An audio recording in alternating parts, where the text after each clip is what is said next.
veut dire quoi? Mujrim. Mujrim, c'est quelqu'un qui a fait le mal. Toute personne fait le mal s'appelle mujrim, ajrama. Mais en général, ça ne veut pas dire le criminel. Même ça rentre le criminel. Quelqu'un qui vole, c'est un mujrim. Quelqu'un qui ment, c'est un mujrim. Non. Quelqu'un qui désobéit à Allah, il le fait en public, c'est un mujrim. Car Allah, il le dit dans Surat al-Mutaffifin. إن الذين أجرموا كانوا من الذين آمنوا يضحكون وإذا مروا بهم يتغامزون وإذا انقلبوا إلى أهلهم انقلبوا فاكهين. Allah il le dit.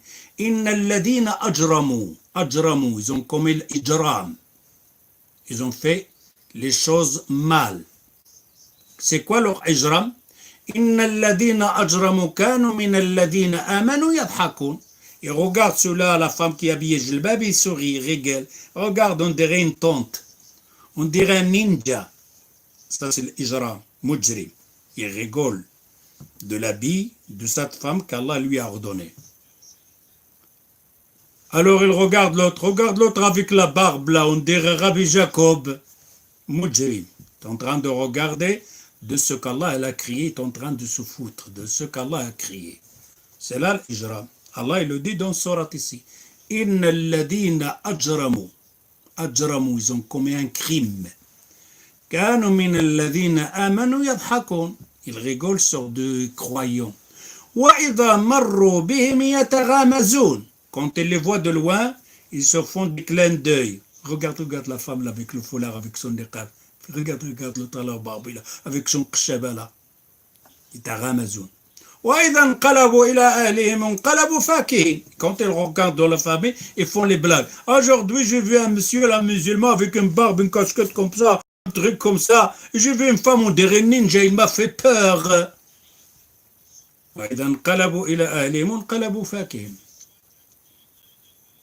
Mais le jour de jugement, on va voir qui va rigoler, car il le dit à la fin.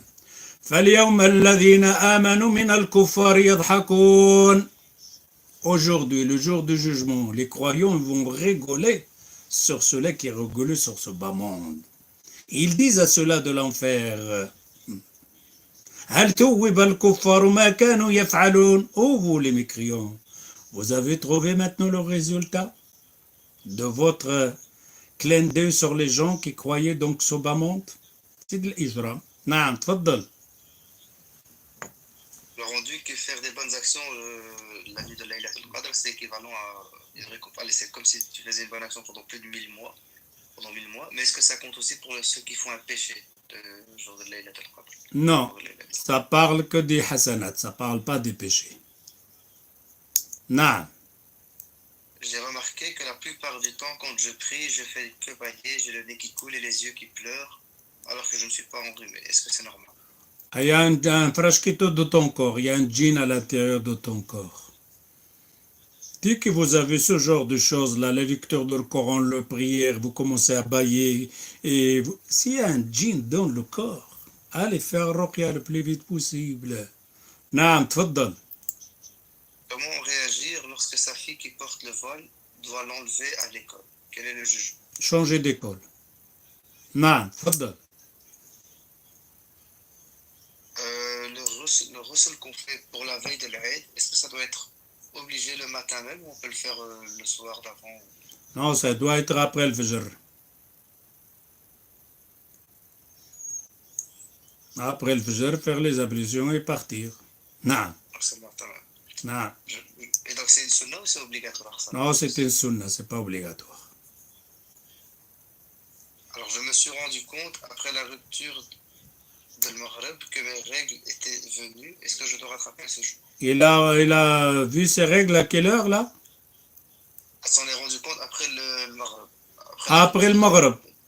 Ça, mais elle dit, elle a un doute, donc je ne sais pas si c'était avant. Quoi. Ton jeûne est valable. Parce que tu ne l'as pas remarqué avant, khalas, ton jeûne est valable. Tu les as remarqués simplement après le Maghreb. Tu ne sais pas si c'était avant ou après. Puisque tu les as vus après, khalas, ton jeûne est bien. Naam, tfaddal.